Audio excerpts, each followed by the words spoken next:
There it goes. Okay. Okay, we are live. Okay. All right, I think we're on now, perhaps. Straight. Okay. Yeah? Are we good? Technical difficulties for a second there, sorry. Wow, what about, I work with Persephone. Say, is this stream working? Hello, everyone. Your channel. Okay, people. What about Persephone? No way, someone's talking about it. Really? Let's see. Yeah. Yeah, that's... I just switched streams. That's what we're talking about today. So, we're talking about Persephone. Okay, here we go. Now we got people again. We'll wait for them to get in. Wait, what happened? I switched streams. I had to switch streams. Oh my god. Hey, we had to switch streams, so I don't know. Please find us. Okay, we're back. We're back. I don't know what's happening. That's my fault. We have some wizard drama going on apparently over here with the tech. I'm sorry. Back. Yeah. Are we live? Is this happening yet? Or what's happening? Okay. Hopefully. Well, anyways, hopefully, Happy New Year. Hopefully we're live and you guys are here. Yes, we are live. Okay, great. All right. Sorry, my friends. I had to change the settings and it made me go. So I think the audio shouldn't drop out anymore. We'll see. But it was not.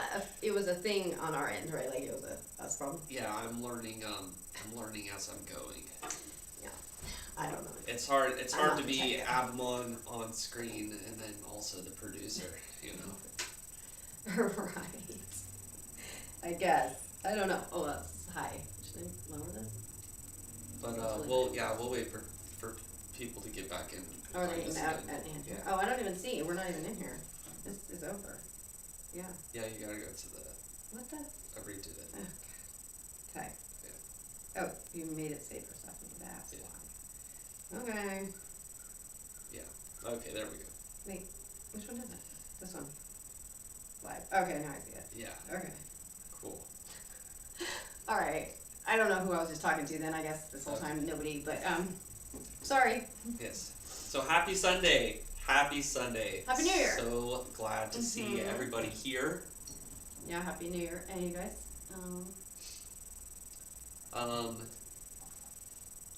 I look forward to seeing you guys every single Sunday. I've been looking forward to this all week. Oh my gosh. I know some of you joined us on Wednesday night. Random. Super last minute. Experiment. But I think that went pretty That's well. Cool. But it's been nice because we've spent like the past 2 weeks, you know, because we did the winter solstice setting up for the upcoming year. Right. And then we did on New Year's Eve, we did our New Year's spells and that kind of stuff. So I'm really curious to see. I'm really excited for the rest of the year to see how it turns out for everybody here. Did you see those comments about Persephone? Yes. Okay. Right. So, yeah, like I know I got it last night. You know about Persephone. So the Persephone last thing. minute. Is it the Persephone thing is very last minute. Dr. Stone is going to start doing like more. Yeah, I was like, I want to be. I need to contribute to this effort more, and I have time right now. So I thought, what should I do? And then I went and took a shower. And as all good inspiration comes in the shower, mostly. I was like, oh. Okay, yeah, we'll do that. And then, like, who should I talk about first? And then there was just the name Persephone in my immediately. And then I went and checked, and sure enough, it correlates to this time of year perfectly. And so. And then I was looking at the stars, and the stars started. Man, just the synchronicity. Yeah, it's crazy. Yeah, it's kind of weird because I was just like, oh, I just we're had all a on random the same shower page. thought. I think Persephone is the right thing. I know. I can see that Melissa. Yeah, she's choosing the golden pomegranate today. That's great. I love that. With K-Sim, do you think Persephone is another face of Hecate? Well, in this story, Hecate. Oh, sorry, it's interesting because Hecate is part of the story, right? Yeah. So, she's the one that goes and finds her, and so it very well could be the maiden aspect of her triple form, right? Sure. Yeah, so she, Hecate helps Demeter to find Persephone. So, there is like a separation between the two. However, one of Persephone's names is Kore, which is maiden or virgin, and so obviously if you're dealing with the neo-pagan mother, maiden, crone, in Greek that would be Kore, so you could associate that with Persephone. Sure. Yeah, and the lineage too works, right? So, yeah.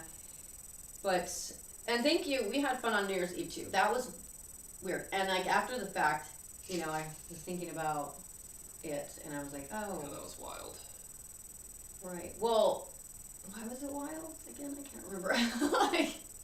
I don't know. It was just weird. It was kind of like I felt kind of vulnerable a little bit being in that, like, what do you mean? Just being publicly communicating with spirits or whatever. No, I did it but I did it the other way. What? You know. Yeah, where the it wasn't as weird as it could be. Yeah, it wasn't as weird as it could be. Yeah. However, I had boundaries that night. I felt like it went well. I was very nervous about it for sure. Why? But I don't know. You were nervous. I was the one doing it. Like, yeah, I had no clue. I was saying stuff, and then I don't know. Is it welcome to share follow-up from previously asked questions during question? The audio has some beeping. High-pitched beeping, like a network card chirping. What? What? Uh-oh. We don't have a fire alarm. No. What? What do you mean? Okay. Well, he's having some network card issues earlier, right? Wasn't that the reason why we were losing sound? No. Perhaps? No? It wasn't. Okay, I don't know anything about this stuff, so don't ask me. Okay. This is, it could be, is it the fireplace making a noise? I don't know. You go ahead. Keep talking. Okay, I don't know. Yeah. Let us know if you still hear it, please.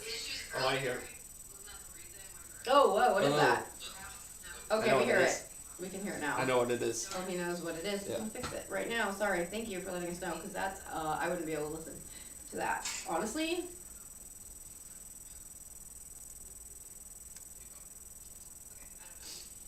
Mm-hmm. And yes, Sarah. Oh, what is that? Okay, we hear it. We can hear it now. I know what it is. Okay, that's what it is. Sarah, yeah. Feel free, please. That's always helpful, you know. I just had someone do that to me earlier today, and it was helpful for me, you know. So. And Melissa, you're saying, yeah, the weird things that looked animated. I know. Okay, isn't that weird how they look like that? Like, I'm glad you said that, because that's how sometimes I see them too, where they don't look actually real. They look like a drawing almost, or like some kind of almost a cartoon. I don't know. But if you know, you know. I think. But I thought that was just me, but maybe not. Yeah. Yeah, that was fun though. I was I'll admit I was very hesitant to go online, to go live and do that.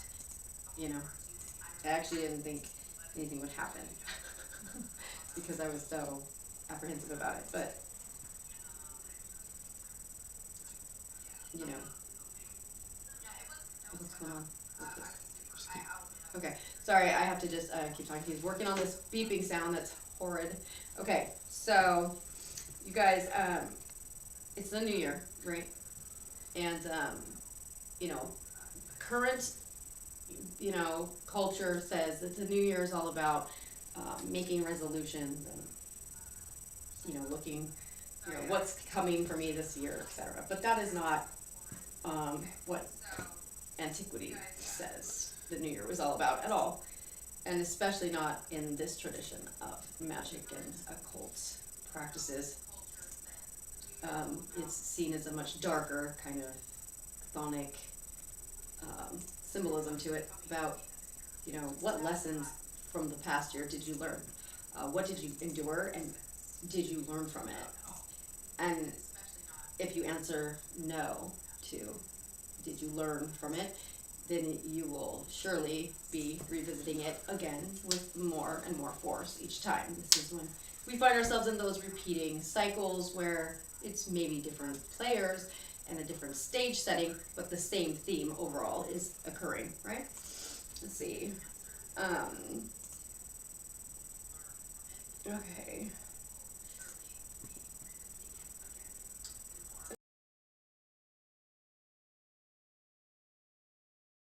Oh, thanks, Sarah.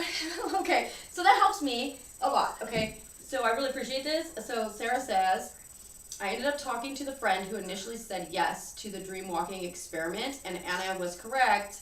His heart wasn't actually in it and probably would have been bad for both of us. I also talked to him about not being disingenuous like that and instead respecting me by saying no as opposed to being fake disingenuous. Yes, yeah. I mean, I spare me lip service, right? Spare me that. Don't tell me you're down for something that you're not down for. I hate that. But yeah, that's what I was saying. It's hard when people are in that. That's what their whole, like, to him, he's probably thinking that means I have to forego, like I have to just throw science out the window. I don't know, throw all of logic out. That's not what you're saying. That's how they take it. What's going on? Hi. Hi. Heather, how are you doing? I think we're gonna restart the stream. Oh, we have to restart the stream again? Oh, to get this noise going away. Sorry. Yeah. Sorry. I don't know. Wait, there it goes. Wait. Oh, wait. Did we fix it? Yes. Okay, never mind. Jesus Christ. Okay, sorry about that. Jeez, Abammon. Get it together. Oh my gosh, I'm sorry. Did you turn off your phone? Yeah, I did. Volume? Okay. All right, so now I guess we're back. Do you guys still hear that noise, or are we good now? We're good Please now. confirm. Yes, I'm sorry. Okay, thank you. My sorry. fault, guys. I'm sick still. Sick still, trying to fix stuff. Not at my best right now. I know, my whole 2-week vacation. Blissful silence, Dasher. It's good. That is so obnoxious. I'm so sorry, guys. Yeah. That would have driven me insane if I'd been hearing that. Okay. So we are going over Persephone this week. Yeah. It was brought to Dr. Stone, and then everything synced together. So we're gonna go through our normal, regularly scheduled service. Okay, I'll look at the comments. So we have. Oh, Stephanie's here. Hi, Stephanie. Hello. Hey. Yay, Stephanie. Oh, wait, where is Stephanie? Where? I don't see her. Where? Stephanie Siren. Oh, we're hey, bitch. I love you. So Stephanie is my BFF. her BFF. Yeah. Okay. Yes. Hi, girl. She runs a witch coven in Fresno. In Fresno, yeah. California, so. And she might be she's very notorious. Yeah, infamous the there. Notorious Stephanie. For all the wrong reasons, all made up by some haters. But haters, the haters, the LARPers we were talking about previously. Yeah. Those LARPing ladies. Okay. Yeah. So we'll. Yeah, girl. Sorry. So we're gonna start business as usual. We will start with our identification or purification, then our identification with the sun, moving into our invocation of the divine feminine, invocation of the sun, astrological forecast, and then Dr. Stone's going to go into she has with Persephone, and then I'm going to talk a little bit about Persephone. Well, we're going to invoke Persephone. We're going to do that during the divine feminine? That's who I'm invoking. So we're going to do it, we can do that before, or but I had planned to go over the whole kind of my take on the story and then do that. So whatever. Yeah. You can do whatever you want. Okay, awesome. So, sorry. Sorry guys, I've been under sick. The weather. Yes. Not good. It's for like a month. It's every December. I have a little one. No, it's your kid is sick constantly. Yeah, and I just got my voice back. I had no voice for like a week. So my vacation has been spent literally doing nothing that I wanted to do, but it's okay. Okay. All right, we're going to start with our purification.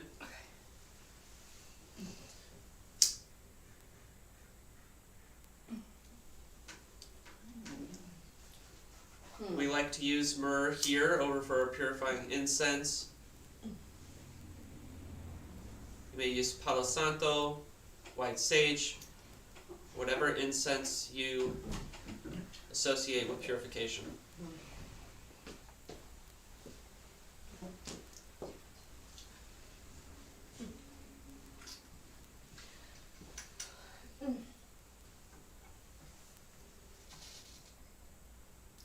cleanse with fire. And burn with water.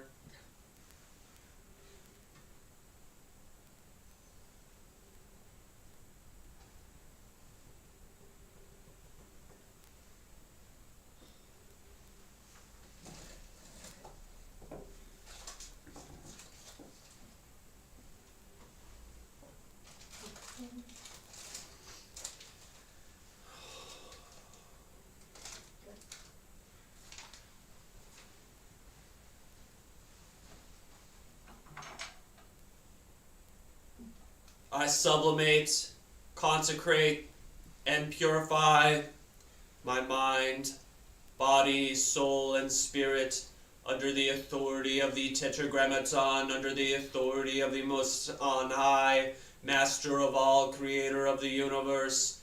Il Eshir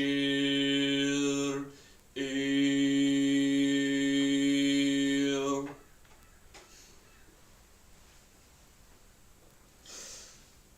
I purify, I sublimate, I consecrate your mind, body, spirit, and soul under the authority of the Tetragrammaton, under the authority of the Most On High, Creator of the universe, Master of all. Il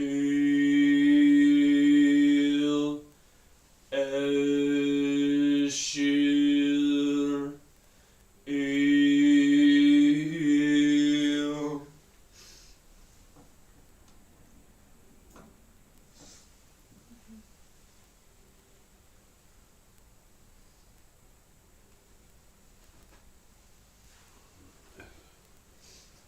Alright, now we're going to sit back,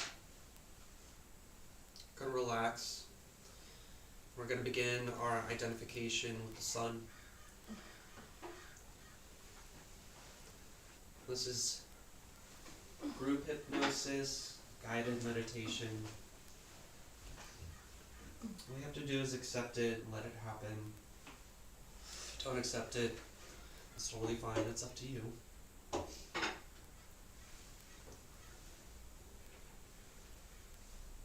We're going to sit back, get in a comfortable position, and let our feet touch the floor, flat on the floor. We're going to begin breathing deeply in and out, in and out. Slowly relaxing.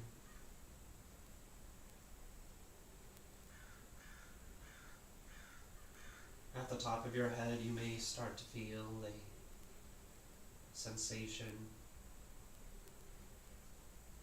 It might be a tingling, it might be a warm sensation, a relaxed sensation, but you can definitely feel it. It begins to spread from the top of your head, spreading, downwards and downwards. And it's reaching to the top of your ears as you breathe in, breathe out. As this relaxed feeling, it starts to descend past your eyelids. Your eyelids become very heavy, so heavy, so heavy. And that relaxed sensation, it spreads down to your jaw. As it hits your jaw, you feel all tension release. So curious how much tension you seem to carry there. As your eyelids get heavier and heavier, you breathe deeply in and out, in and out, so deep. You may notice your eyes, they start to flutter a little bit. This is perfectly normal. This is a part of the process. It's the relaxed sensation spreads down to your shoulders and down to your torso. As your body starts to feel heavier as you breathe in and out. That relaxed sensation moves from your torso, through your arms. Heavier and heavier, your chest wells. Down to your waist, your hips. Down to your legs. And we're going to begin descending as I count from 5 to 1. And as I count down and I reach 1, you'll hear a snap and enter into a deep state of trance. As that relaxed sensation spreads down your legs towards the floor. 5, relax. 4, deeper and deeper. 3, that sensation hits the bottom of your feet. 2, approaching the threshold. And 1, deep sleep. Deep, deep sleep. Deep, deep sleep. For the purposes of hypnosis and with your permission, when you hear me say deep sleep, snap my fingers, you will enter into a deep, deep state of trance. So deep. And here, you find yourself in a very familiar place, very familiar state of consciousness. You're relaxed, you feel safe, secure, and in control. Deep inside your subconscious mind. And above your head descends the sigil of the sun. There's a circle with a dot in the center of it. And it is above your head and it radiates a golden light. You can feel the warmth coming off of it, the radiance coming off of it. So radiant. And now you have the option, you can let it in through the top of your head. And as you let it in, you can feel it pouring hot, liquid gold into your cavity in your head. And as it does, it illuminates every corner of your mind. All shadow, all confusion, all darkness dissipates as it's illuminated and enlightened by the sigil of the sun. This feels natural, feels like truth, feels warm.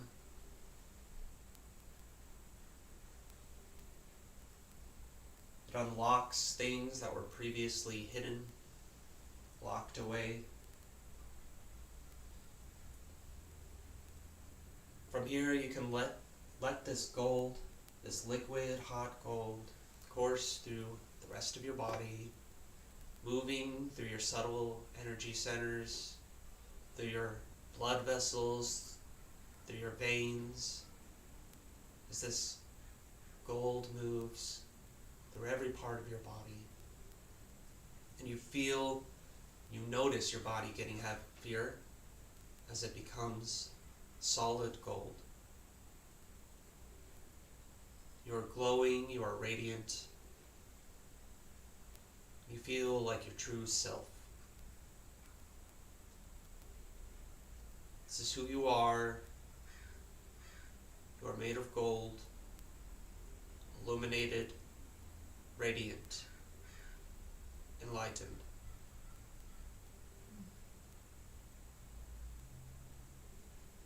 Notice the bodily sensations associated. Notice how clear your thoughts are. So it burns out all darkness, all shadow, all confusion.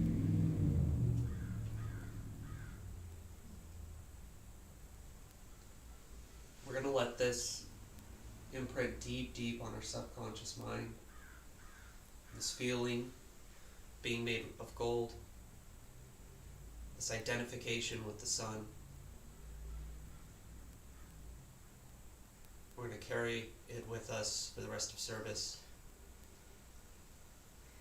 I'm going to start counting from 1 to 5. We'll start ascending back to the surface. 1, relaxed, comfortable, in control. 2, feeling rejuvenated and refreshed. 3, made of solid gold and light and radiance. 4, completely identified with the sun. And 5, eyes open, wide awake.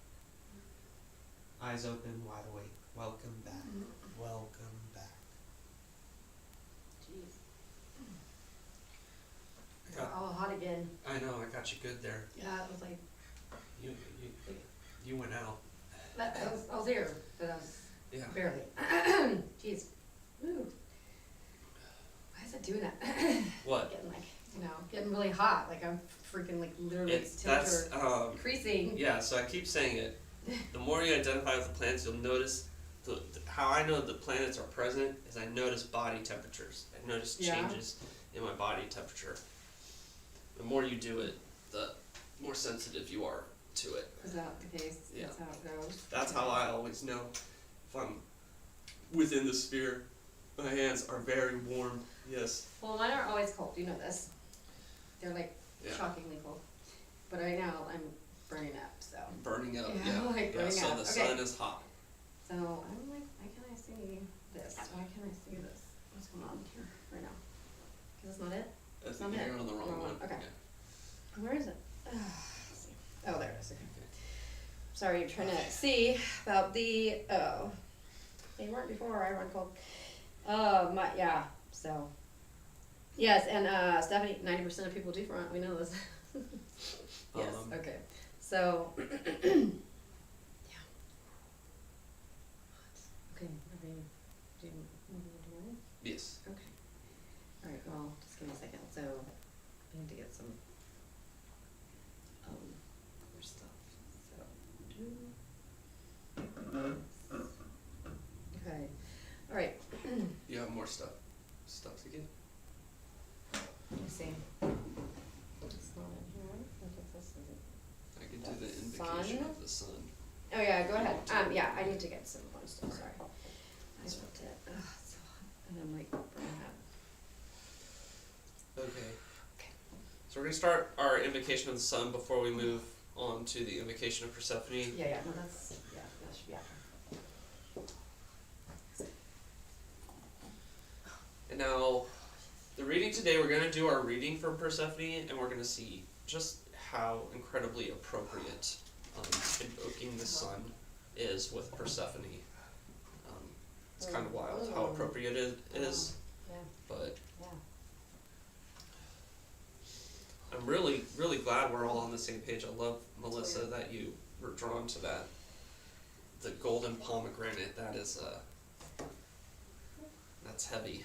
That's powerful. Alright. So with the sun, we like to use sandalwood over here. This is normally, classically associated with the sun.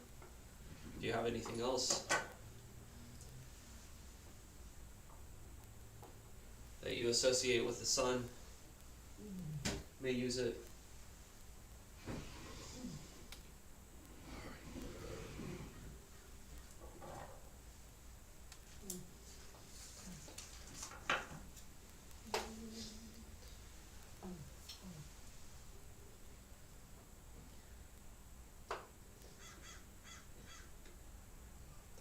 I offer this to you, O soul, to you, your spirits and your sphere,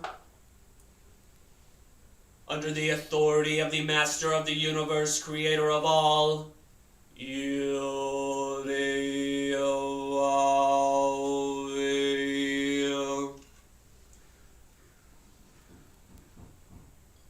Beautiful.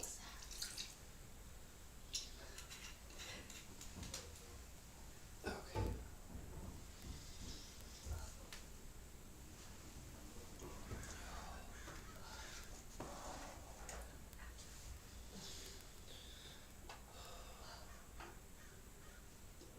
O soul, you who are the source of riches, the increase of strength, the honor of life, the source of splendor, and the beginning of all goodness, I entrust my entire will upon you, and with it place myself wholly in your hands. I entreat you, on account of any depression, loss, lessening of power, or the diminishing of status, I conjure you by the Most on High, creator of the cosmos, the ground of being, the monad, Tohen,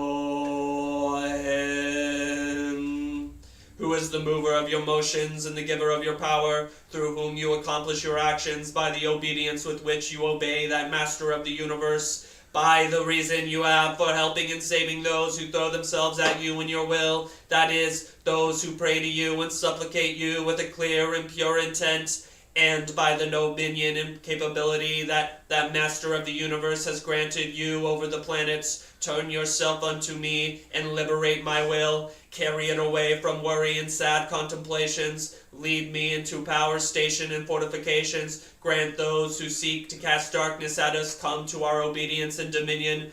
May you deign to grant the power and strength of your splendor and excellence, by which we may find fortune and influence in working upon this material plane.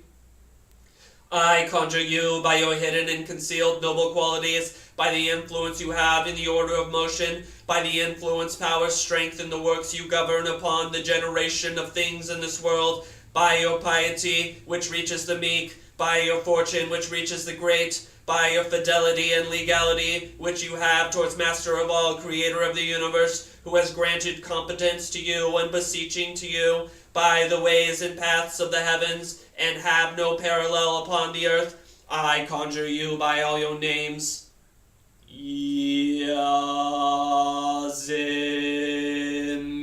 Yazimiz. So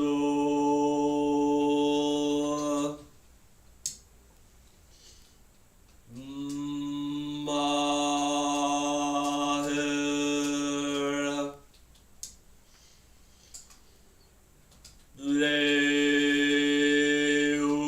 Leus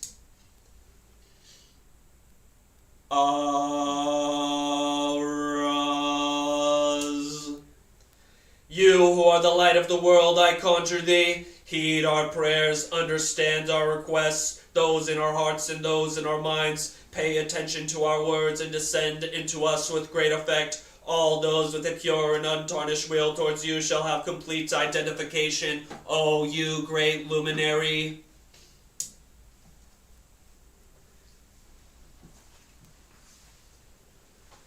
O soul, we humbly approach your sphere on this beautiful day, on this beautiful Sunday.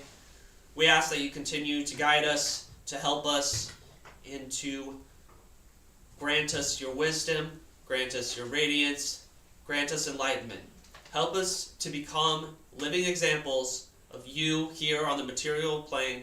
We seek complete identification with you, your gold, as we gather once again on your Sunday. Thank you, O soul, for your guidance over this past year. Continue to guide us the rest of the year. We entreat you, O great soul, O great Helios. Motor B.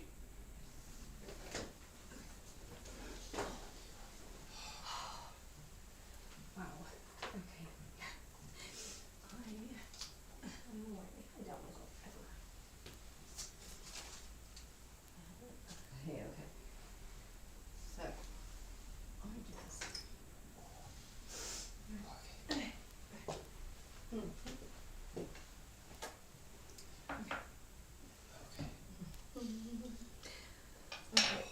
I don't know why I ever doubt what I get. Yeah, I do it though. There's just, like I heard Jasmine, like Jasmine, maybe Jasmine. Yeah. Right, so I did, and then the daffodils, narcissus, right? That's the flower. There you go, yeah. That's what it is. I was not aware of that actually until this moment in time. Okay, so just gonna get this stuff right. So we're gonna talk about. Are you gonna do a reading? Oh yes, Yes, I'll do your reading. do the reading before. Okay, Yeah. Cool. So we're gonna do a reading from the Hymn to Demeter which is the myth of Persephone, basically. We're just doing an excerpt from it, though.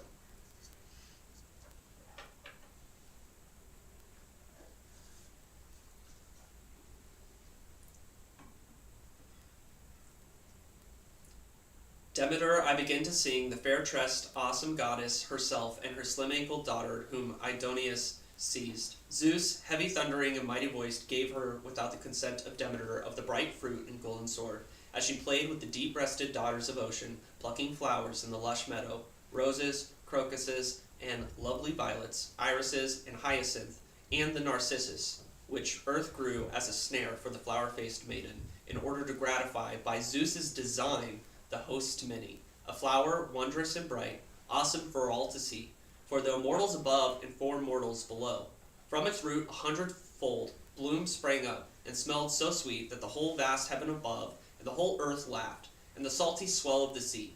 The girl marveled and stretched out both hands at once to take the lovely toy. The earth with its wide ways yawned over the Nysian plain. The Lord host to many rose up on her with his immortal horses, the celebrated son of Kronos. This is Pluto. He snatched the unwilling maid into his golden chariot and led her off lamenting. She screamed with a shrill voice, calling on her father, the son of Kronos, highest and best. Not one of the mortals or of humankind heard her voice, nor the olives bright with fruit, except the daughter of Perseus, tender of heart. She heard it from her cave, Hecate of the delicate veil. And Lord Helios, brilliant son of Hyperion, heard the maid calling her father the son of Kronos. But he sat apart from the gods, aloof in a temple, ringing with prayers, and received choice offerings from humankind. Against her will, Hades took her by the design of Zeus with his immortal horses, her father's brother, commander and host of many, the many-named son of Kronos, so long as the goddess gazed on earth and starry heaven, on the sea flowing strong and full of fish, and on the beams of the sun she still hoped, to see her dear mother and the race of immortal gods. For so long hope charmed her strong mind, despite her distress. The mountain peaks and the depths of the sea echoed in response to her divine voice, and her goddess mother heard. Sharp grief seized her heart, and she tore the veil on her ambrosial hair with her own hands. She cast a dark cloak on her shoulders and sped like a bird over dry land and sea, searching. No one was willing to tell her the truth, not one of the gods or mortals. No bird of omen came to her as a divine messenger. Then, for 9 days, divine Demeter roamed over the earth, holding torches ablaze in her hands. In her grief she did not once taste ambrosia, or nectar sweet to drink, nor bathed her skin. But when the 10th dawn came shining on her, Hecate met her, holding a torch in her hands, to give her a message. She spoke as follows: Divine Demeter, giver of seasons and glorious gifts, who of the immortals or mortal men seized Persephone and grieved your heart? For I heard a voice, but did not see with my eyes who he was. To you I tell at once the whole truth. Thus Hecate spoke. The daughter of fair-tressed Rhea said not a word, but rushed off at her side, holding torches ablaze in her hands. They came to Helios, observer of gods and mortals, and stood before his horses. The most august goddess spoke. Helios, respect me as a god does a goddess. If ever with word or deed I pleased your heart and spirit, the daughter I bore, a sweet offshoot, noble in form, I heard her voice throbbing through the barren air, as if she were suffering violence. But I did not see her with my eyes. With your rays you looked down through the bright air on the whole of the earth and the sea.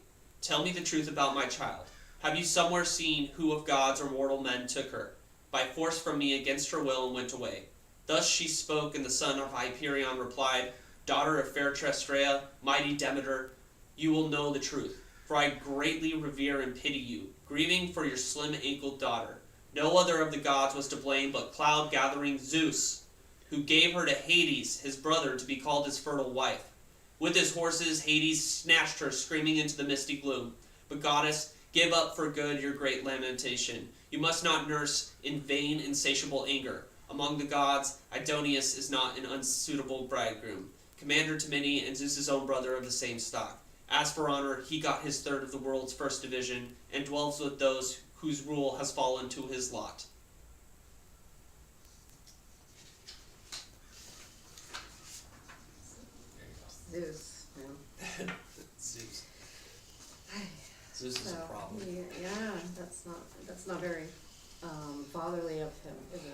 has given me.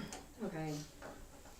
Okay, so because we're in the new year, it's 2026, right? And the last year is now closed out. My take on Persephone is a bit different than the traditional, the kind of more modern story of spring, like the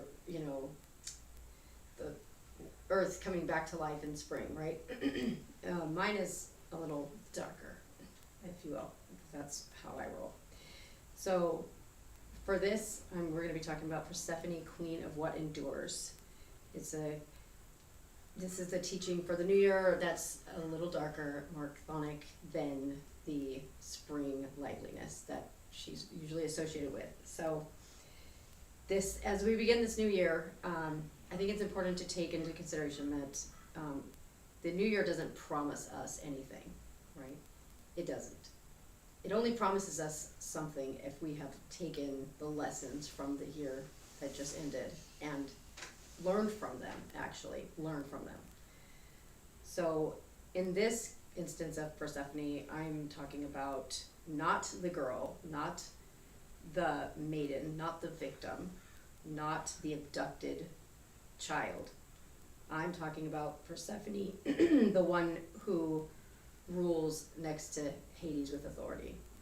I'm talking about Persephone, the one who endures before returning, the one that governs not beginnings but permissions of what may later, what must rise later and what may not return.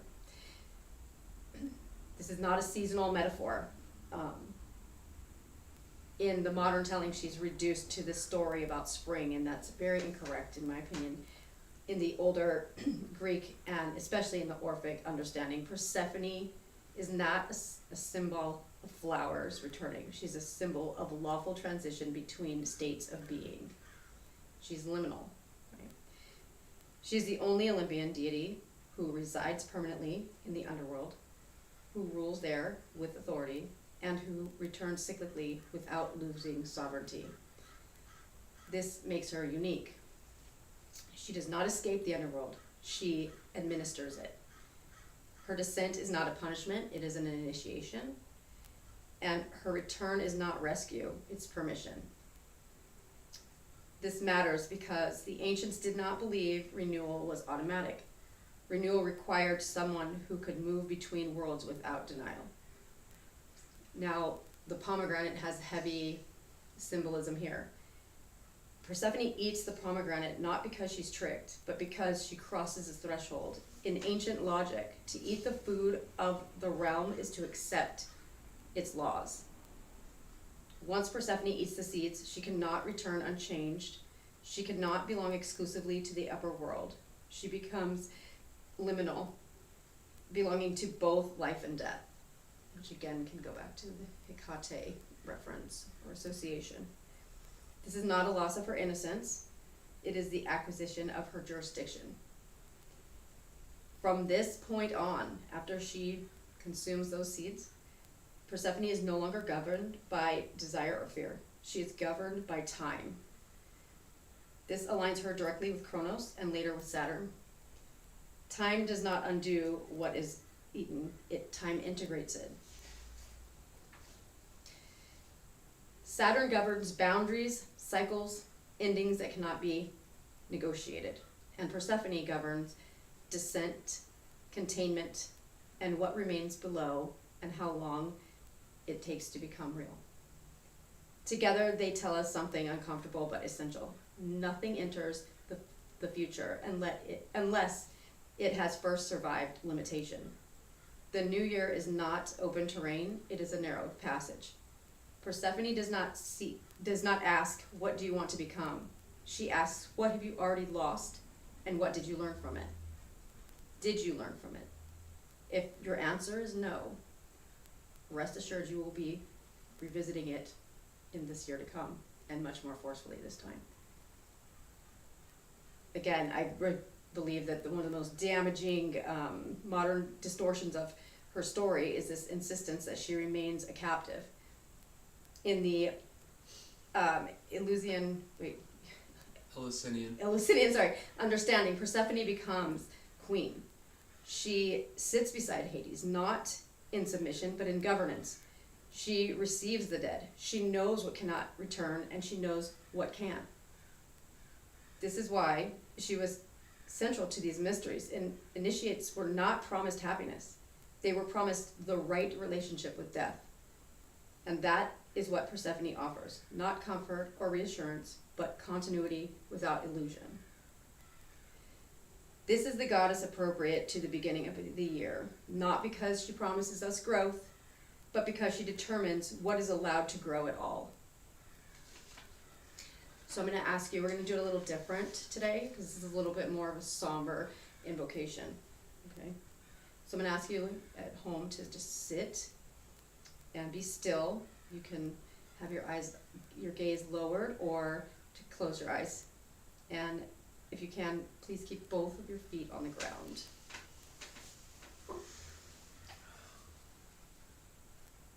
Persephone, queen of what is buried but not gone, you who rule the long season beneath appearances. We do not call you to soften us, we call you to clarify us. You who crossed the threshold and did not look away. You ate what bound you. You returned carrying the weight of both worlds. Teach us what must remain below, and teach us what may return only changed.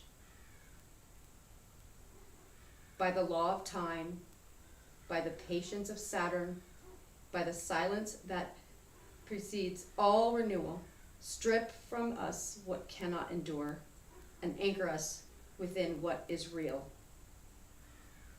We accept that not everything may come with us. We accept that some endings are instructions.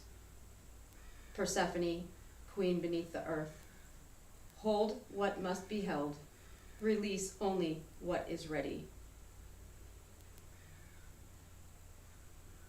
The year has begun in descent. Next week, we will learn how to stand at the crossroads. So it is. What would it be? Wow. That was a great, a little bit of a head rush. Sorry. Good job.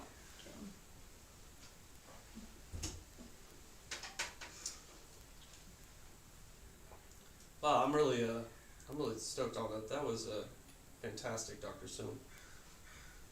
Thanks. I feel like I'm feeling it. I don't know if it's the medicine or it might be the NyQuil. It might be the NyQuil, but it might be your NyQuil. Yeah. Feeling that. Okay. So yeah, let's That's right, Melissa, yes. do the I can't believe Melissa just said that. What? Look at what she says. Fewer words, right? See that? Look. She accepts her fate and flourishes because of it. Wow. Look at look what I wrote right here.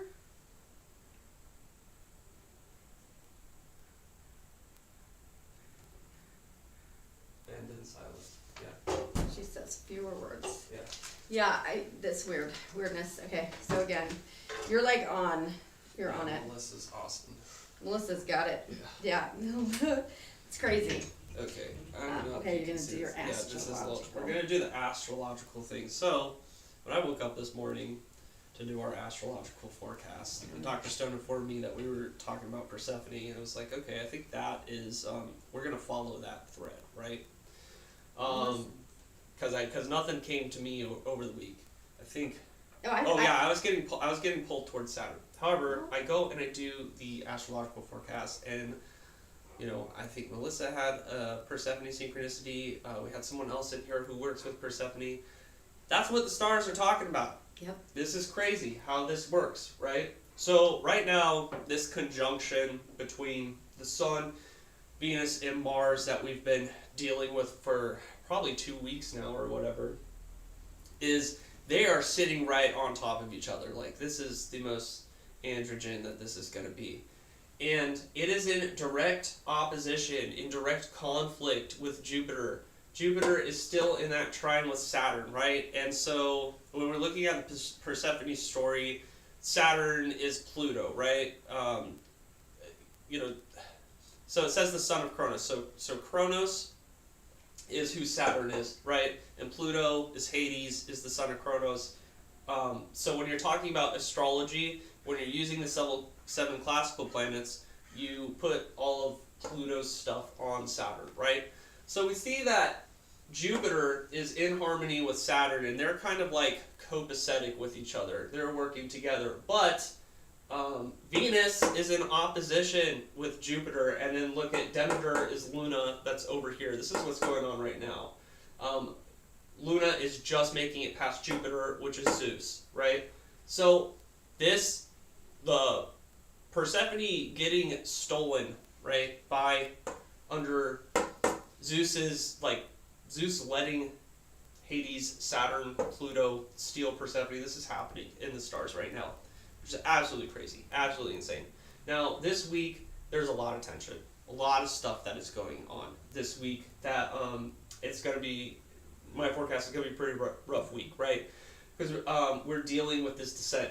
Now, I would say there is a brief sense of relief on Wednesday, right? And Wednesday, when there's the relief, it's relief in a massive way, okay? So Wednesday night is going to be amazing for magic. A bunch of positive things start happening on Wednesday night.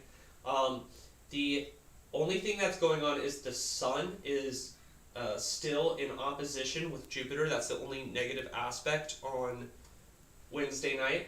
However, we're going to, actually no, and then the sun is, wait, no, that wasn't it. Sorry, let me stop back. I was talking about Saturday night. Wednesday night, the moon is going to be in Virgo right here, and it's going to be in a trine with the sun, Mars, Venus conjunction right here. So this is a really good time for practical magic.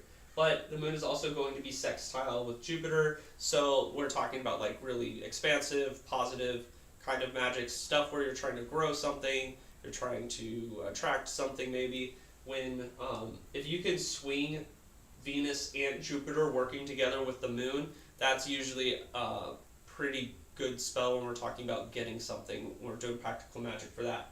However, Wednesday night it's going to, that's our brief, that's our window for magic this week. We're going to use Wednesday. The rest of the week really sucks. But when we're talking about Saturday, Saturday is probably going to be the worst night, and that's when there is an opposition between the sun and Jupiter. The sun is going to be square with the moon, which is a conflict between what the self wants and what the inner world wants, right? So the inner world's going to be in conflict with the outer world. And then the moon is also going to be squared in conflict with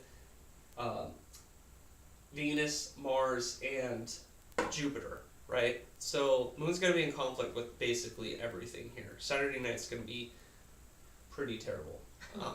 So I would avoid doing any magic on Saturday night. However, I thought it was absolutely amazing that we see this drama, this Persephone drama playing out in the stars after Dr. Stone was led to it. And then I think you guys had some Persephone. And we have to remember that Capricorn is Saturn's sign, right?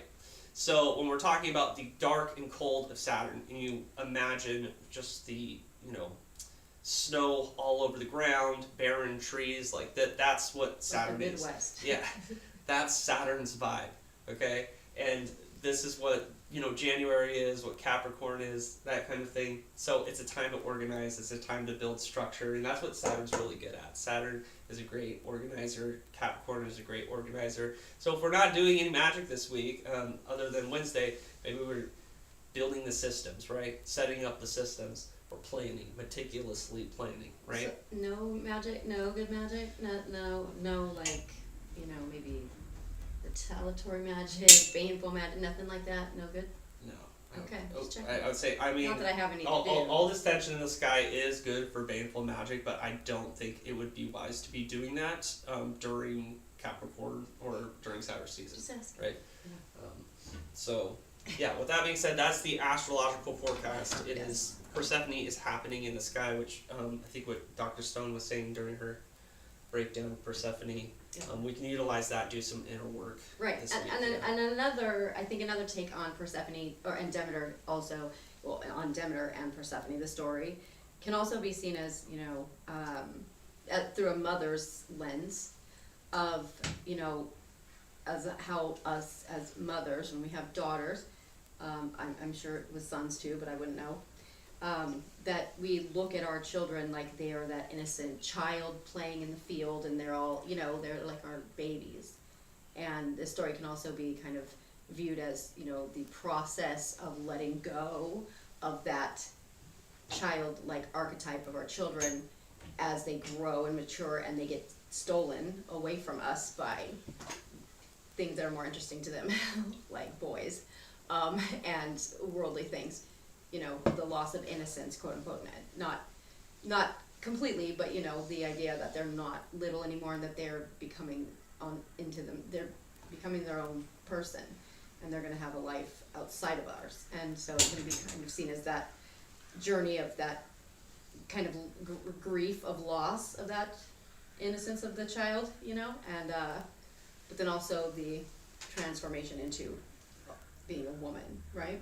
And how mothers have to struggle with that. That's another way you can look at it too, in case anyone's going through anything like that. I don't know, I did when my oldest daughter, and I'm probably going through it right now too. My little, what do they call them, tweens? Yeah, a little 10-year-old.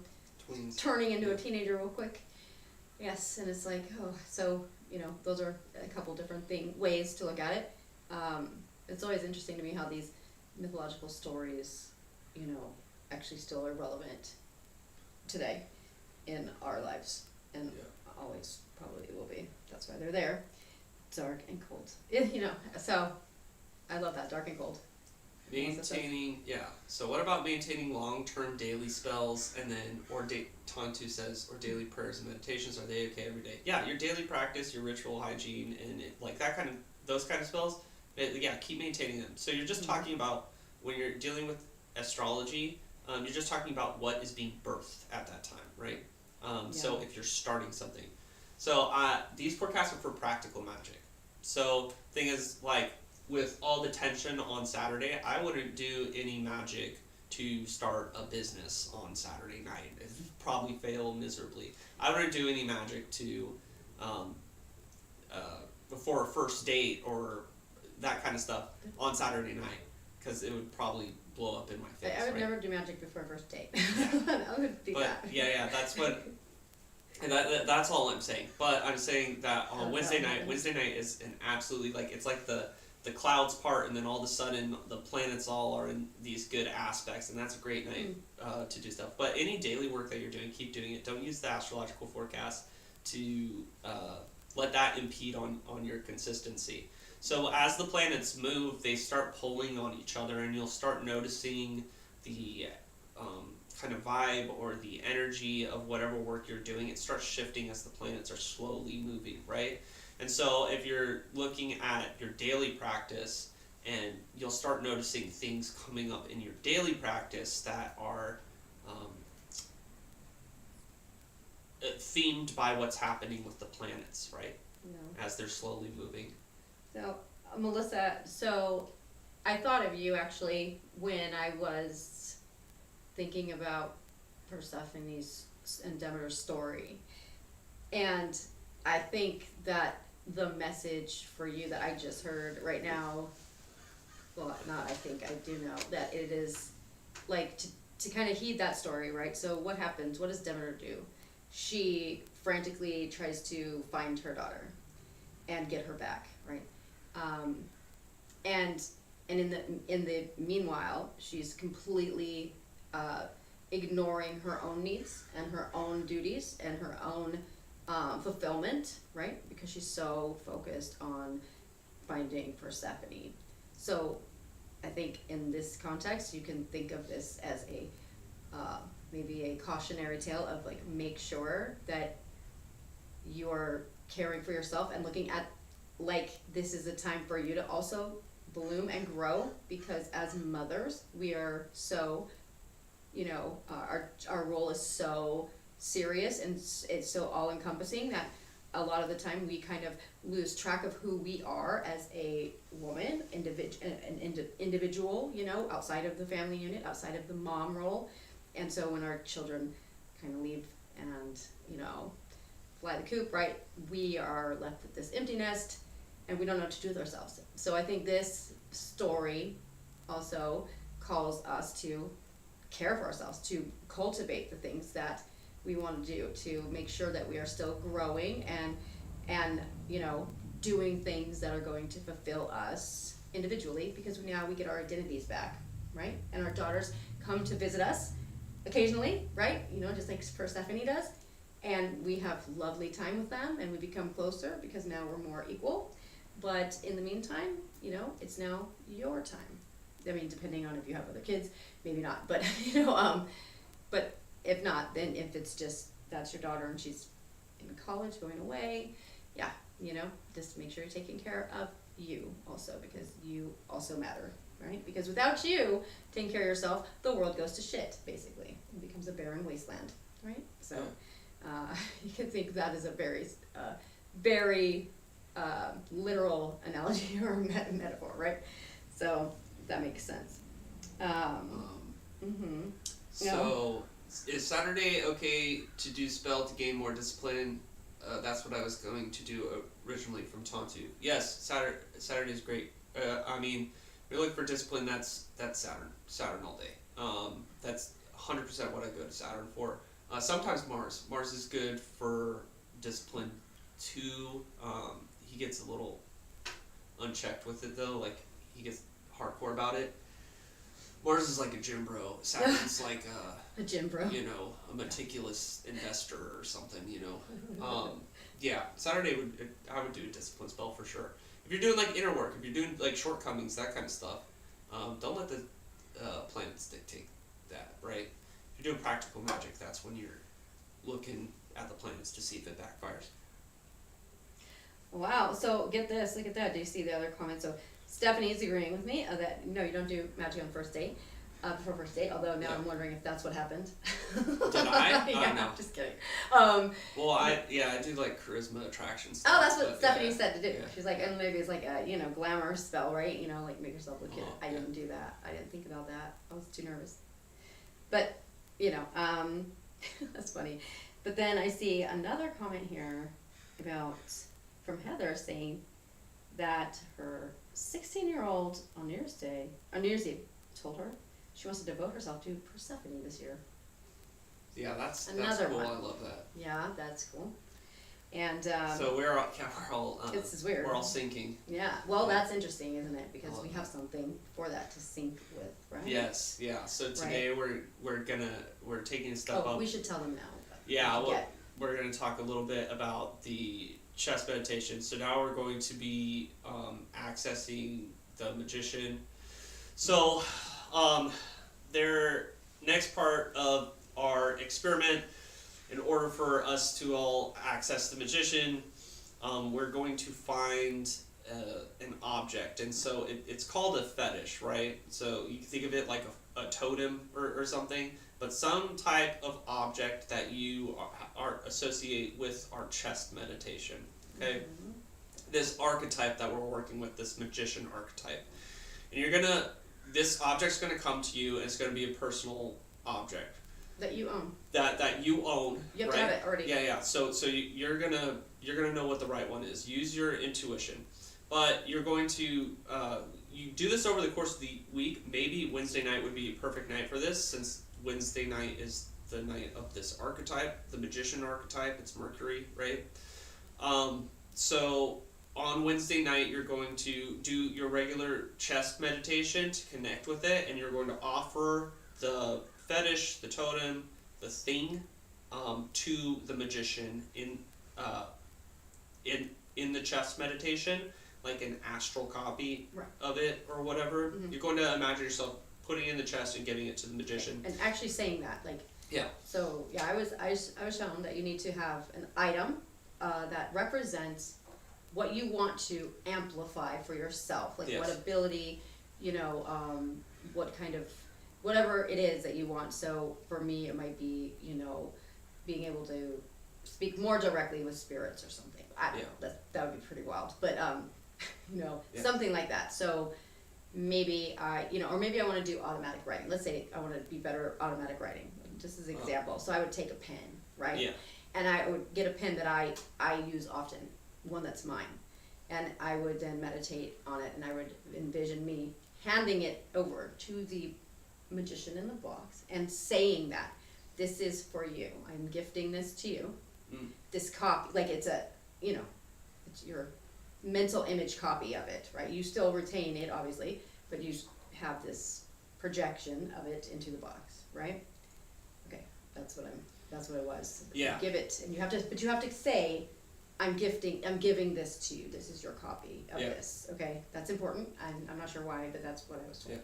And then so don't share this object with anybody. This is your personal object, your personal link. And then anytime you want to connect with the magician, this is going to be the object. You just hold it in your hand, and this is going to be your connection to the magician, and basically working on like using this archetype in order to develop whatever that magical skill is, that magician skill that you're trying to develop or whatever. Right. So to contact it, you hold the object, the actual physical copy of it, and you say, I want to speak to the owner of the copy of it. You know what I mean? Like you that's how you connect the magician that owns this item. If that makes sense. And then that way, that gives you the ability to to have that relationship and get those things worked on. Yeah. That's what it said. So I'm just relaying information. Just relaying the information. I thought it was interesting, but I have to admit, I have a hard time understanding the box exercise. Okay. So it's like a linking sigil, or so we're using group, like, oh my gosh, yeah, we're getting a knock. Was that a no? I'm not supposed to talk about that? Did you guys hear that? Like Okay. somebody knocked on the wall. We're all alone. What the hell? Yeah, so the chest exercise, it's like the linking sigil, right? So we're doing, or like Sarah, so what you were talking about, dream walking, right? So we're basically doing the same thing as a community, as a group, right? So we're using the power of the group in order to amplify ourselves as magicians, like our magical powers, you know? Like for me, I struggle with clairvoyance or like sight, you know, like my clairvoyant skills, I struggle with that, right? And so leaning on the power of the group, leaning on this magician archetype that's in the box, I can use that and use the power of the group to help push forward my clairvoyant skills, that kind of thing, right?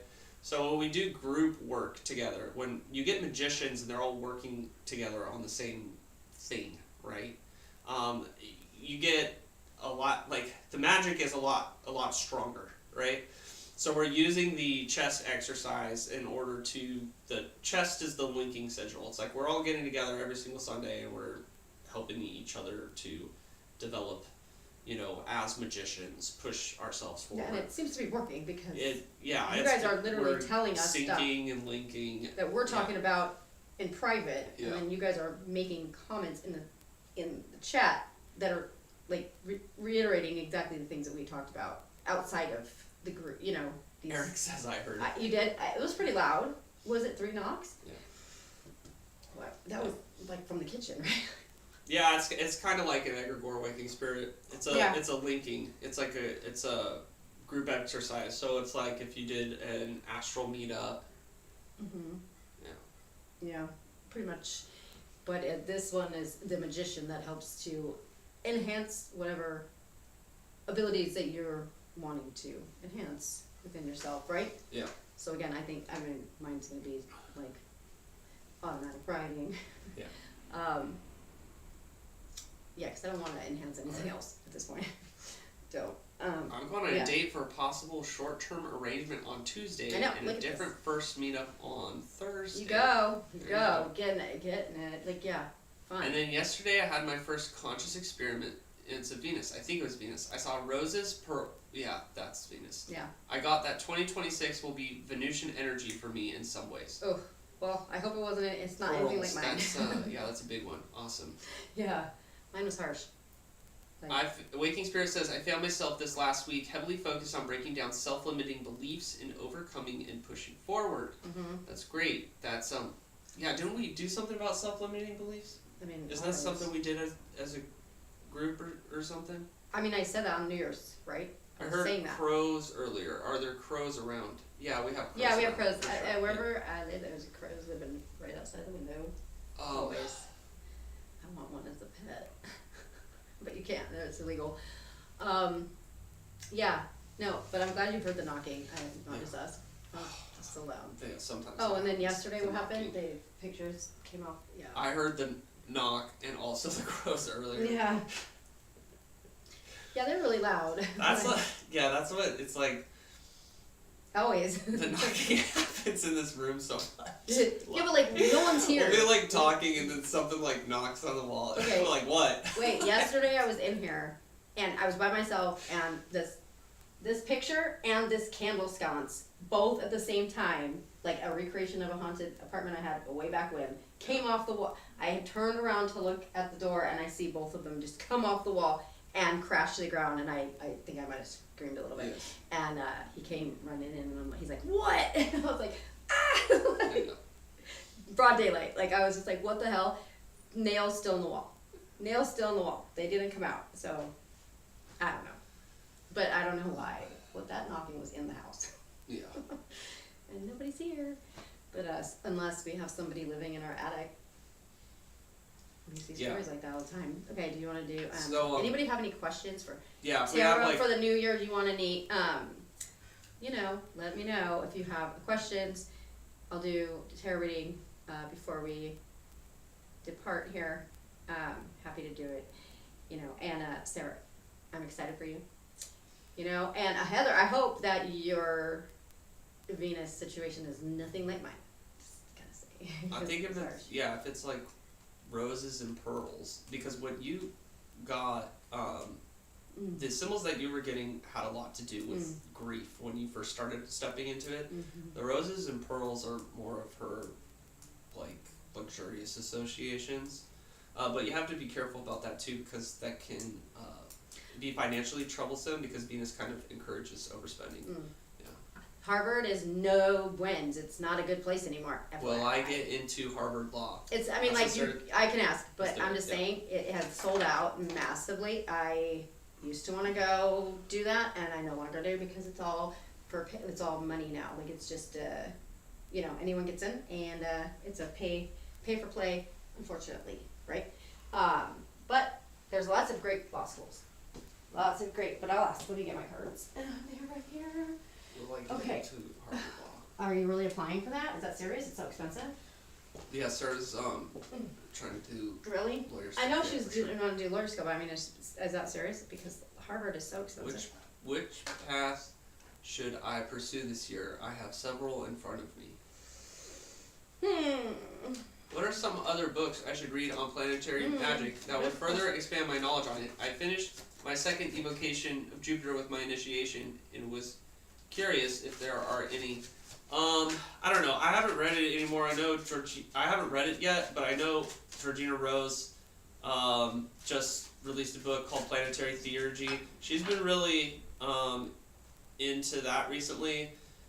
I haven't read it though. She usually has pretty mild takes though. I think Planetary Magic, Agrippa. So Rufus Opus is really Agrippa inspired. So if you want to look at like classic grimoires, read The Magus by Francis Barrett, and then Agrippa's, I think it's second book of Occult Philosophy is where he deals with planetary magic. Those two are historical grimoires that'll help you understand what's happening in Rufus Opus's book, right?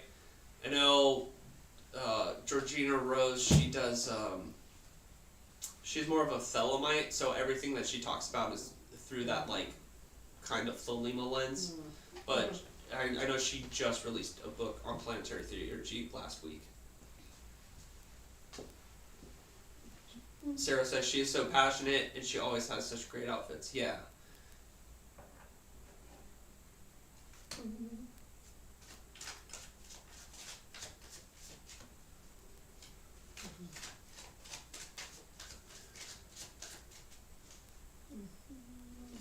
see. Oh. I think Harvard would be a real big pain in your ass, honestly. It would keep you up at night stressing about a lot of things that you don't need to stress about. So yeah, you could get in it, but I think it would not be, like, it's gonna cause you a lot of stress. A lot. And also Kim Kardashian teaches there. At Harvard? Law. Okay, law. What does she teach? Law. She teaches law? She's a lawyer? Yeah, no, barely, barely. Like I think she finally passed the bar after like 8 times trying. Yeah. But like, yeah, so. When do we get to read your book? You know? Yeah, when do you get to read a book? Man, it's What's the one you already hardcore. made? Well, we gotta finish. We've had to summon and talk to a lot of spirits. We have, I think, somewhere around like 20 more spirits me and Dr. Stone have to talk to before our book comes out. Yeah, I'm sorry to break it to you, Dara, but yeah, and at USC too. You know, wherever her dad went to school, she has also like a guest lecturer. You know, like James Franco's a professor at UCLA. I mean, come on, like I have no, just absolutely not. You know what I mean? Like these are just celebrities that they're like putting out as professors now with zero experience. So, yeah. And also, like, I mean, I just, because I work in higher education, I work in college, that's what I do. I'm now, I guess, considered administrative, I guess. I don't know. Yeah. I'm not in the classroom teaching. I will be when I go back to work tomorrow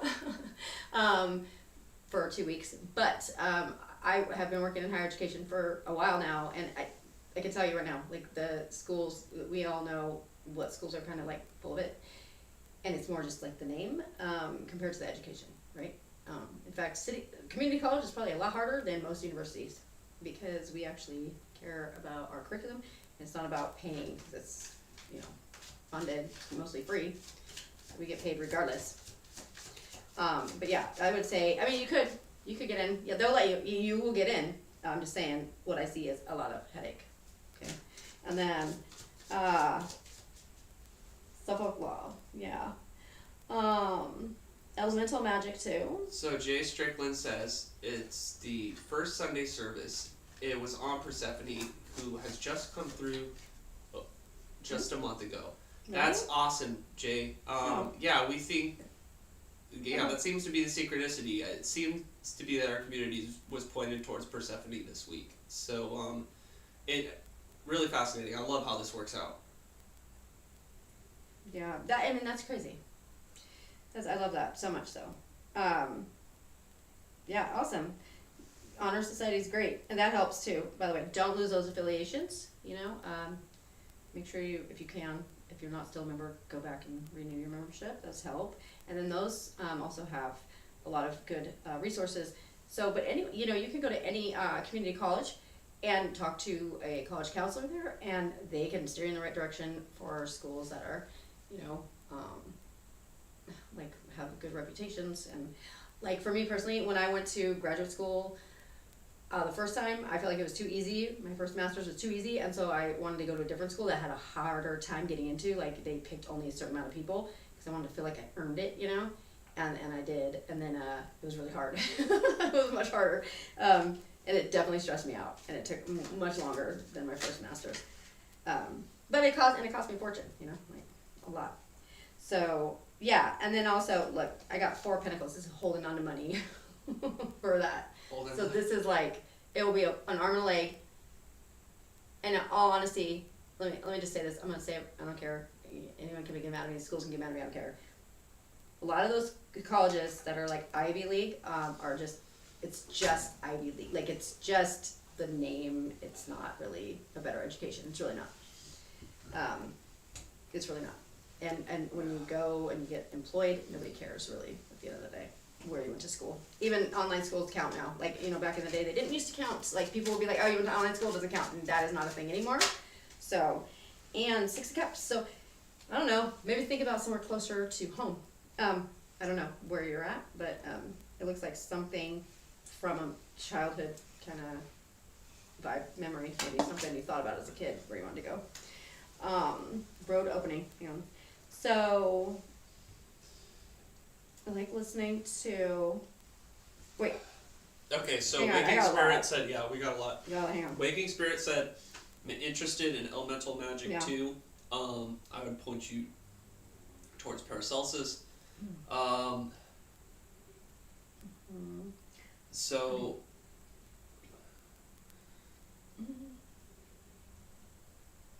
Stephanie might have some advice on that one. I don't know. Yeah, Stephanie had a question, right? No. Oh, I. Yeah. Which path? Yeah. Which path should I Stephanie? pursue this year? I have several in front of me. Is that with Stephanie? Yeah, that's Stephanie. Okay. Oh. You need me to ask the cards out? You need Really? to ask the cards that. I'll do it just for novelty. And then Arya. I see a lot. That's her. Oh, okay, never mind. What? Then Odin's got a question. No, it's true. It's all true. She doesn't need it. It's for clout. And I guess the school believes that that's gonna bring people in. But to me, I would be running the other direction. Like, I'd be like, absolutely not. I don't want any of that. She has 0 courtroom experience. Other than being, I don't know, maybe arrested. Kim Kardashian. Oh, okay. Those hats. You know, King of Pentacles. Okay. Stephanie is the one that makes money. The one that makes money. So, the one that you know you're going to make money with, because you have a opportunity to make money here, okay? Like, King of Pentacles. So, you need to be, you need to be more, how do I say? It needs to be like your show, you know? Like your hustler. Thing. What? Hustler. Yeah. Hustle hard. Hustle and like, well, you're already doing that, right? But like, you're kind of sharing it. I feel like you need to be doing it just you and being all about it. Like, you can partner with other people for things, but like, your business needs to be your business. Because otherwise it's just the same shit's gonna keep happening, you know? You gotta stop giving it to other people. Same old brick, just some different yay, you know? Mm-hmm. I mean, you can't have... Yeah, because where you're at, you keep getting 5 of Cups. You keep getting like that disappointment, disillusionment, like, I thought we were gonna have this great thing together and it's not working out, right? And that's the reason for that is because there could be only one. You know? There can only be one. Well, in this instance. What? The Archmat? No, like what she does, Archwitch? the kind of stuff she does is different from the other stuff the other witches there do. Yeah. And they're very judgy, and they have problems with some of the things, right? So they shouldn't be working in tandem to begin with, but they do anyway, and then they have a problem, and then it goes to shit, you know what I mean? And there's problems. So you need to be about you, and then if you want to collaborate with people, do a side collaboration, but like you've been doing it the other way around, you know, where you're like, you're collaborating mainly with people, and then you're doing a side thing on your own. It needs to be like reversed, flipped. Yeah, don't be the feature artist. Be the artist with features, you know? Yeah, be the headliner. Yeah. Not the opening act. Or the side, or the other room, you know, like the 2 rooms, you know, all night long DJs, you know, like don't go to room B, like there's only one room and you're the headliner. Make sense? And then I see, Odin? Let's see, I saw a big shake, Odin's Ball, yeah, a big shake up in identity. I'm wondering if I should put my energy into changing career or focusing on relationships. If career comes up in the read, how do I get paid for intellectual work? Intellectual. Yeah. Okay, well, what kind of intellectual work are you talking about? Because I know about this, and this is one of my areas of expertise. I get paid for that all the time. I don't know what you do, though, so you gotta tell me. Let's see, relationship for Odin's Ball. Let's see. Odin's Ball, what's going on? And then you can see the one from the next one down from Heather. You can tell. Maybe you can answer that. Ooh. What's another word for coven? Argument. Yeah, dude. Bitch circle. That's so funny. That's so funny. Bitch circles. I can't. Yeah, I can't make. I can't take it as a male. No, I can't do it. As a female, I can't stand it. It's cattiness. It's like high school on steroids. It sucks. And it's all these girls going, I'm enlightened, while being not enlightened at all, and it's really annoying. Following through on my magic and New Year's goals by drinking kimchi brine. The most healthy food is always so bitter. Ew. I love kimchi. I love fermented foods so much. That sounds amazing to me. That's gross. I would drink kimchi brine all day.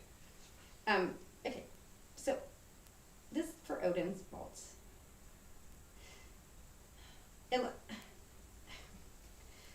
The relationships or career? Yeah, relationships. I mean. Ooh. Yeah. Oh. Oh. Huh. Oh, that's Give me clarification on that. Yeah, check that out for singing. Yeah. Oh, damn, dude. Are you in a relationship currently? Yeah, that's a relationship to me. Mm-hmm. You focus on your relationships. Yeah. Yeah, you need to refocus on what's important, dude. And it's not money. Money's relatively important, right? Because we need it. It's the people that that love and support you. That's what that's what's important, and that's what the cards are saying right now.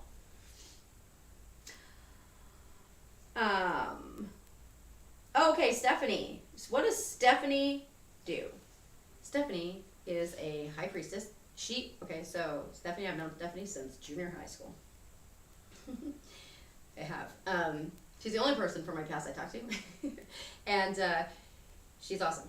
She lives in Fresno, where I'm from. And she had the job of the priestess at the church, which was like I can't remember what it's called, but it's like, Unitarian, right? Yeah. Church in Fresno, which is wild because Fresno's very Bible Belt, California, and she was leading all the pagan rituals and stuff and all the Sabbats and stuff. It was really great. But then somebody did some shady shit, like, caused drama, whatever. And then she has some groups, circles. She does art. She does sex magic. She does coaching of stuff like that. I've had a couple of my clients go to her for coaching that I cannot assist in because I'm not an expert in those certain things. And so yeah, she's a witch, and she's been doing it for a really long time too. And we also had a podcast where we were on. That's what we used to do for like 2 years, I think. We did it. Yeah, she's cool, and she has her StephanieSiren.com, I think, right? And you can see she has classes. She does all kinds of stuff. So going back to Odin, so yeah, this is your spread is saying that you need to be focusing on what's important, which is relationships with people. This could be family, but I mean this is what I wouldn't be like. Don't invest a year in getting a girlfriend, right? That's I know. Yeah. Don't be like, okay, I'm focusing on getting a girlfriend. Yeah, don't do that. Focus on maintaining relationships and developing relationships, right? So whether those are friends, family, that kind of stuff, that's what's important. Okay. It's also important to have a relationship with yourself where you're like, you're liking what you're liking yourself. That's important because you've got to remember, like, when we don't like ourselves, people can see that. So like if we're trying to have relations, it's hard to do that if we are having a negative self-image or negative self-talk because it comes across, So you got to make sure that you're good with yourself as well, like personal, internal stuff. But like, because I got Queen of Swords, so there's some kind of there's some narrative or something you need to cut out, like. It's intellectual. That's what I mean, like a narrative, like in his head. Yep. And he says philosopher archetype too.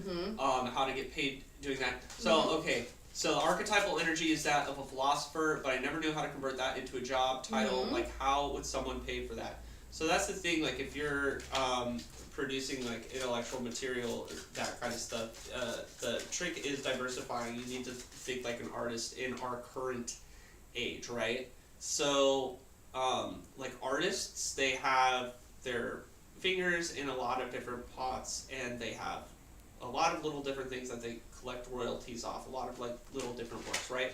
And that's how academics and intellectuals are having to restructure their careers right now as the academic institutions are kind of falling apart, and it's becoming a smaller and smaller industry. So I would suggest, if you are looking to get paid for intellectual work, to start producing something and have a bunch of little different things going on at the same time, diversifying your intellectual work and having a lot of your fingers in a lot of different pots. On top of that, I'm not in a relationship. I bought your Venus talisman to bring in that relationship energy. How is that working out for you? Very curious, very interested how that Venus talisman is working out for you. Are you noticing? When did you get it? Yeah. Ooh. High Priestess. Okay. Yeah, that's yep. I can promise. I promise you though, if you focus on what's important is developing, maintaining the relationships, right? That this relationship you're looking for is going to come to you, but don't.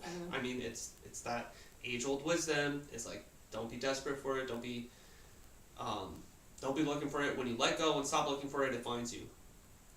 Okay, we have Red Runner. Yeah, you see that one? It's like... Hasn't been shipped yet. Oh. Okay, heard. It hasn't? Oh. Right. Oh, well, there you go. There we go. Well, okay. Get on that.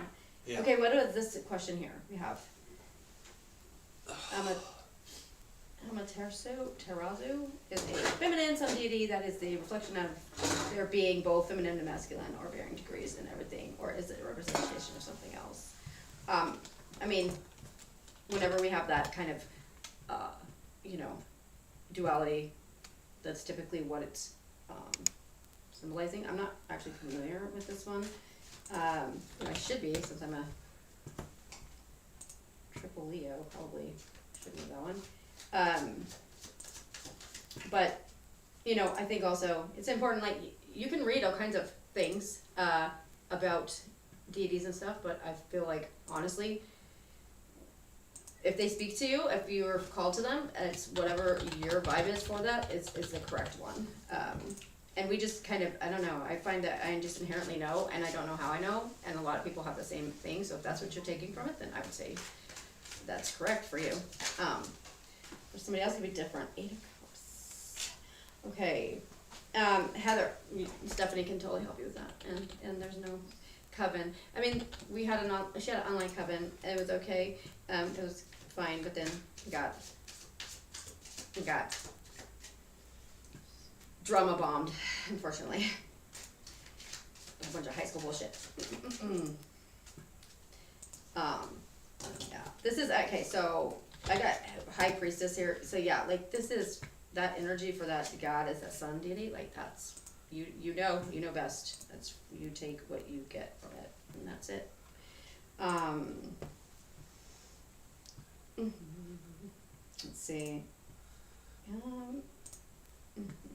That was crazy. Oh wow, cool, awesome.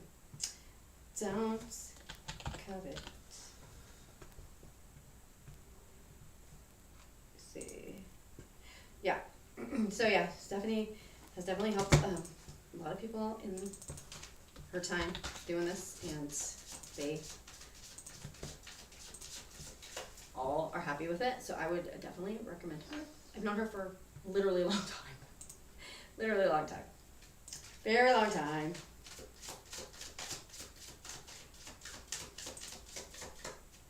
Who knows and knows that they know are the vision. Who knows and knows that they know are the visions. Yeah. But yeah, if you know, you know. If you know, you know. It's also important to know what you don't know, or figure out what it is that you don't know so that you can know it. Right? Oh, and yeah, Nine of Pentacles. Cool. So,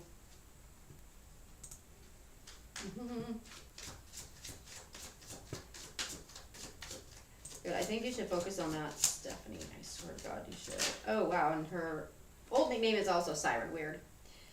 Okay. So, y'all. Okay. anyone else have any specific questions? Did I miss anybody's? If I did, put it in here. It's a lot of comments coming through. And, oh, by the fucking way. Okay. So, okay, you guys, I can't believe we haven't said this sooner. So, Abammon, my amazing husband, freaking extraordinaire, does everything amazing and knows how to do every goddamn thing possible. Puts me to shame, okay? I'm a wizard. I'm this a real Renaissance man. He made an app, okay? This, I am so stoked on this app. I am not an app person, honestly, besides the social media ones that I have to do, or, ones for work. This app is a grimoire app, and, okay, I have been uploading my rituals to it, all week, and, it's awesome. You can upload your stuff. It has a place for you to do citations for, whatever books you got it from. Why don't you explain it? You're better at it than I am. But I highly suggest you guys try it out. It's great, and I'm stoked on it. And is it published? The stuff that I, can people see what I'm posting if they follow me? If they follow you and you choose to publish it. Right. So you have to choose to publish whatever you do. Everything's private by default because it's a grimoire. Right. So it's I developed a grimoire app. It's launching this week. People who are members on the YouTube channel will get free upgrades to the Pro subscription. But basically, it's a grimoire for you to keep track of basically everything. It's a citation manager. You can copy your notes, your journals, that kind of stuff into it. But it also manages let's say spirits, astrological elections, recipes for infused oils or incenses or spells or whatever. You can build rituals with it. I'm making an instructional video on it. It's free, and then there's a pro upgrade where you get the electional astrology kind of features or whatever. It's $5 a month, but because it's cost me money. But anyways.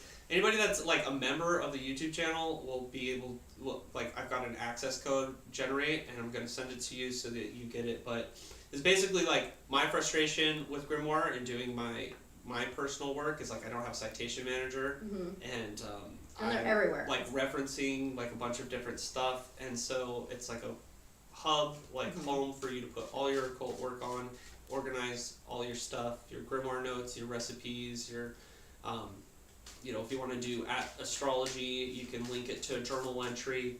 Yeah. I don't know. It's pretty extensive. But it's really good. Really nice. I'm it being somebody that's a professor, college. I'm in the college every day of my life. For many years, you have to do citations. I have to do research all the time. This is it's the combination of academic and practical, which is awesome because if you go look for a journal app, they're lame. If you go look for a grimoire app, they're also lame, and they both of them have functions that are good, but then ones that are missing, but this combines all and then more. I've literally uploaded 30 different rituals to it over the past 3 days, and it makes it super easy. I'm really stoked on it because all my stuff's everywhere. It's in notebooks. It's on the back of envelopes. I write shit down wherever I have paper. Right? It's everywhere on Google Docs, in emails, everywhere. And so I've just been Well, yeah, and then one of the things is let's say you've got a I'm writing a ritual, and I write in the ritual I'm use mercury oil, and then it's well, what's mercury oil? Well, in the Grimoire app I can hyperlink it to my recipe for mercury oil, that kind of stuff, and then you can also print it out to a PDF and that kind of stuff. So it's really awesome. No, it's really cool. Again, I can't lie. Ask Stephanie. I can't fucking lie about shit like this. I can't. If I don't like something, I can't pretend I do. I can't. You'll know. Because I'll be oh, that's great. I can't be disingenuous like that. I really am stoked on this. And I honestly didn't think I would be. I gotta admit, I was oh yeah, you're doing your computer nerd stuff. I'm cool. No, he's killed it. I'm so, he's still working out some minor bugs occasionally, but that's part of the beta thing, right? But it's really cool. You guys should definitely check it out because it's free or paid, right? I still have to publish it. It's getting published within the next few days. I'll post it on the YouTube. It's free, and then there's a pro subscription which helps me develop it because it costs money to develop it. Yeah.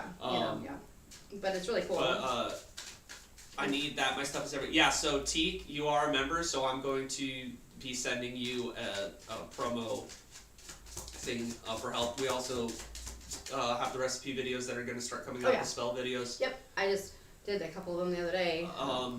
Yeah, she busted out a bunch of spell videos, which we're going to start uploading to the YouTube channel, which I'm excited about. We got one more for Tontu. Okay. He's having legal trouble with the shitty contract. Oh, and Waking Spirit just subscribed. Yay! Just subscribe membership. Oh shit! I can't believe that's happening. I'll send you a promo code too. I'll drop it in the Grimoire app with some like videos to help show you how to use it and that kind of stuff. Yeah, I mean, I don't know. Yeah. That's kind of. So Tontu says, I have legal trouble with the shitty contract that I'm trying to get away from. Will I succeed? Thank you guys. Thank you guys for the support. Contract, thanks for you guys. It's awesome. We love you guys so much. This is contract. Is it a civil court? A family court? I don't know. I know. I am missing those cards. I'm trying to show. I don't know. I'm not going to them. But I'm gonna get a different deck though because legal. I want to do a different deck for legal questions. Legal stuff so sucks. I hate it. Let's see. Oh, wait. Ouch. I'm gonna get the Crowley one. The Crowley deck. Yeah. I love that. My favorite tarot is the Thoth tarot. Is Crowley's tarot. I think Crowley's best work was his. I have the Hermetic tarot, but. That's my opinion. Yeah. I mean, he's weird. He is weird, yeah. He's weird. I love his work. No, I do like, but this is not that deck. This is the Hermetic. Oh, the Hermetic tarot? Yeah, I like it. I like it a lot. Right. You guys are so cool. That makes me so happy. Like, it's so cool. Okay, so let's see.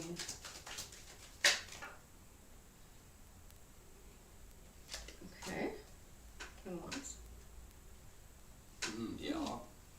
I mean, let's see. That's one card. Let's do 2 cards. Let's say, is it tied? Is it still tied? Let's see. Yeah, he wants to know if he's free of it. Can you free of it? If he can get away from. I knew that was fucking. I knew it was coming.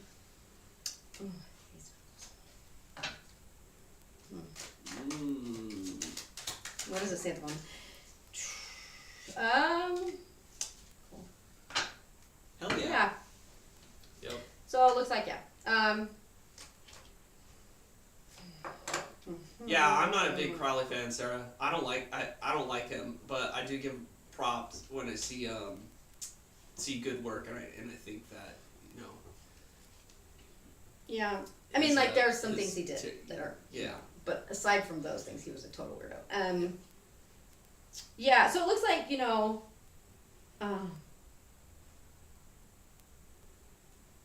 oh no, yeah, so. It looks like it's gonna just be, you're gonna have to keep on them about that, okay? Like, keep on them about it. That's, but yeah, you will be. It's, Ace of Pentacles, you want a refund? Is that what you want? Like, or they're not still charging you? Like, or you want to just 86 it? It looks like you're gonna be freed from that. You need to, like, I don't know what state you're in, but, you need to say, that's not what I signed up for. That's not what I agreed to. These are not the teachers I wanted. This is not what I thought it was. And, put a stop payment on it, whatever you need to do, if it's like a monthly withdrawal kind of thing. But it looks like you'll be able to get out of it. I mean, I don't know. Like, that sucks. Middle of the course. Yeah. That sucks, They bought a 10-month course, and in the middle of the course, they kicked out all the best real witch teachers and got shitty ones. Yeah. Yeah, that happened. I worked at a school like that, actually. I don't know what happened. They did pay me. I couldn't believe it. But it happened. There was a whole bunch of, infighting. Again, witches fighting each other. Like, so annoying. But yeah. It looks like you'll get it. You just gotta be on them. Like, you gotta be kind of like, gotta be a little bit aggressively reminding them. And I would, stop attending. Like, stop doing any of the work. Like, you gotta like cut. Not participate anymore, because if otherwise they can say, well, you're still doing it. Kind of thing. Even which colleges are failing. Well, there has to be so there has to be a refocus and a reformat of what like people that are looking to get into the occult or spirituality as a career, they're not being taught the right way. So we're training people in a way that worked 20, 30 years ago, right? We're training people towards academia, towards scholarship, or towards authorship, right? There's no money in that. And the occult is a cottage and niche industry. So even if you are at the extreme top level of the occult, which cottage industry, that's still a middle class existence, right? So you have to think about like how much money is within an industry. So what needs to be happening is that these witch programs, these witch colleges, they're giving you something and they're not teaching you what to do with it. What to do in the real world. Right. With this kind of stuff, right? And so this is something that we were talking about earlier with Odin, is that you need to start thinking like an artist, right? And an artist has a bunch of different things that they're doing. An artist is selling merch and is creating content and is doing performances and all that kind of stuff. There needs to be a diversification, right? So like as an occultist, it's like, what does that look like? It's like, well, I have a private practice and I make these things and blah, blah, blah, and all that kind of stuff, right? There's some guy that I was looking at his website online. He's a blacksmith, right? He's a witch blacksmith, right. Okay, that does the North European tradition. So this guy's got a blacksmith shop. What he does magic, he takes clients, and he blacksmiths and that kind of stuff. And that's his witchy existence. He's diversified. He makes money in a bunch of different stuff right there, and that's how he sustains himself. And so that's what these witch colleges need to be teaching, and that's how they're going to be able to sustain themselves, right? The reason they're failing is because they're training people and teaching people to do something that doesn't exist anymore, okay? You go and you want to be a PhD philosophy professor, good luck. How many all the colleges are closing the philosophy departments? I mean, it's not out there for you anymore. It's like I want to be a successful author. It's like New York Times bestseller list is all romantic fantasy novels, and those women that are New York Times bestsellers, they're not college educated. They're not. Well, I mean, like they're also not making a lot of money. It's like you got to be the top of the top, right? True. In order to do that. So how do you carve out an existence without having to be the top of your industry, right? It's through diversification. Right. So. Right, and also I don't think those schools are teaching any of that. Honestly, I think that they're just teaching here's spells and here's whatever. Like there's no broader plan. Yeah. Right. Like in college. I'm a curriculum developer. That's what I do. I actually work in Transportation Workforce Institute, right? So I work in like rail, like light rail, like that. I work with people that are in the rail industry, like the metro, okay, and making classes for that shit. Then is that my area of expertise? No, it is now. But I do that, and then on the side I do spiritual counseling, tarot readings. Like that's not how I'm making my money. It's supplements, it's helpful, but also colleges look at things like in a big picture and go, okay, what is the skill sets that these people need to have a career that makes them money? And none of those schools are doing that for anybody that's doing magical studies, right, at all. Even the schools that have witchcraft degrees, like actual academic ones, they are only theory. It's just I mean, like if you go to a spiritual tourism town or whatever, right? And there's like a metaphysical shop in spiritual tourism town. Like the person in the metaphysical shop, they're selling stuff in the storefront. They're giving psychic readings and they're doing haunted tours and that kind of stuff. Like that's somebody that's carved out a existence where they make money and sustain themselves doing this kind of stuff. And that's what you really need to be focusing on if you're going to step into that role. No, but like, why were you going to school in the first place? Like, what were you trying to learn? Like, just curious, was it just to learn how to practice magic, or was it to try to use it in some capacity that would be lucrative financially? Okay. Oh, wow. Wow. This is a tree, this is a wand. Come on. Like Hogwarts is better than that, right? Like, come on. No good. That's, no. So, absolutely not. Like, you don't pay, no.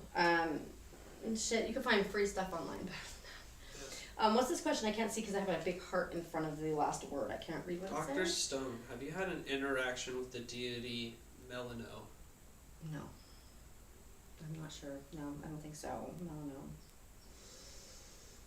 Alright. I don't think so. I'm not familiar. I'm not sure what lineage that is or what culture that is, but I've not heard of them. Do you wanna let me know? Are you good? You wanna know? Are you feeling okay? Yeah, no, I'm feeling fine. Okay, so yeah,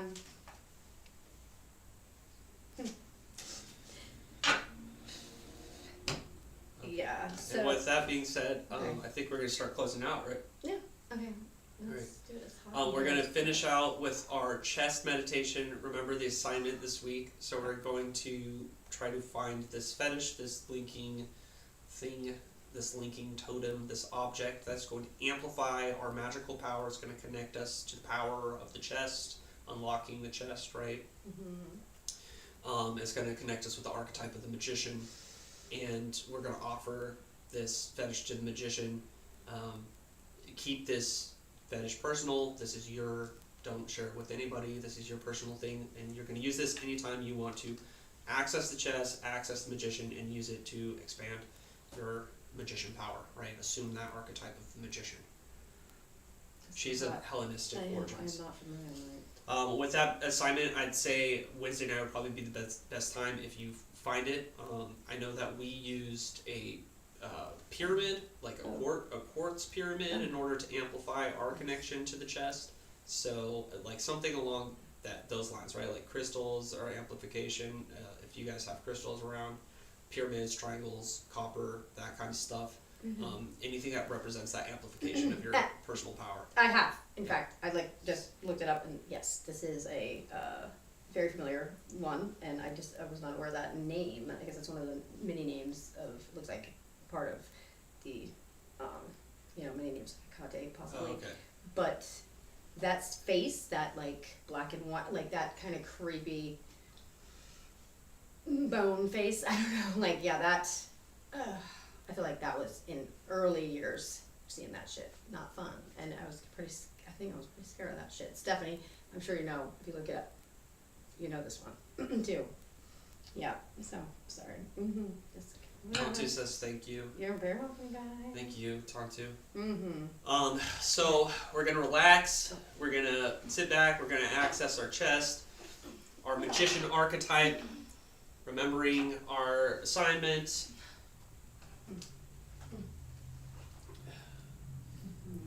And so this magician archetype is what we used on New Year's for the fulfillment of our petitions, or our petitions, right? So, leaning on the power of the group to make our magic manifest. We're going to start leaning back.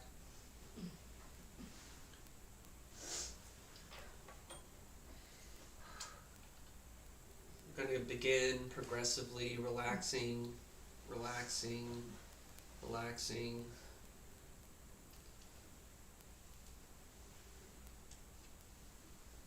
We're going to breathe deep through our nose, out through our mouth, relaxing at the top of our head. Bringing yourself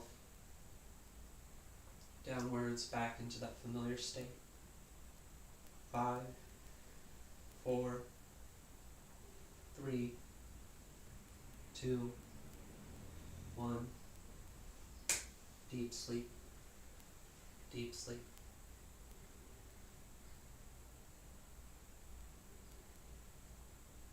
Welcome back to a deep state of trance where you feel relaxed, refreshed, rejuvenated.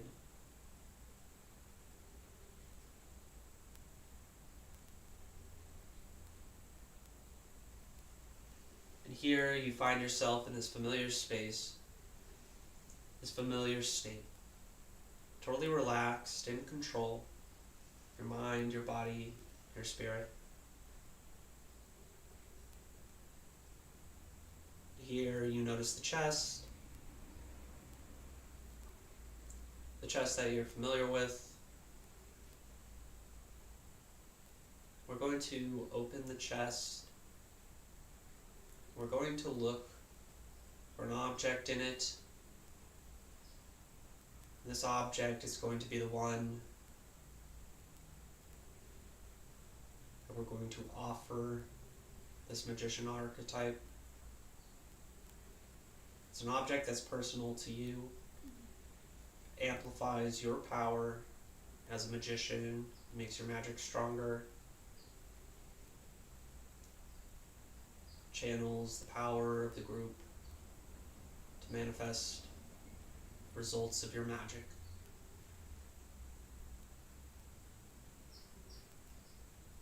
Breathing deeply. And notice what that object is. Know that you have it. It is yours.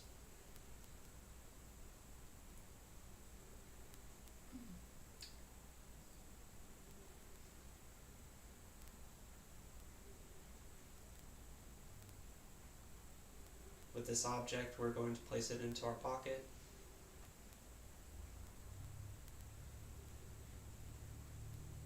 We're going to start coming back up as I count from 1 to 5. 1, 2, 3, 4, 5. Eyes open, wide awake. Eyes open, wide awake. Welcome back. Alright, welcome back, guys. Hopefully we were able to connect with whatever that object is. It's going to tap you into the power of the group and amplify your magic, manifest your results. I was looking forward to today, seeing all of you guys. Thank you so much for joining us every single week. Yes. Thank you guys.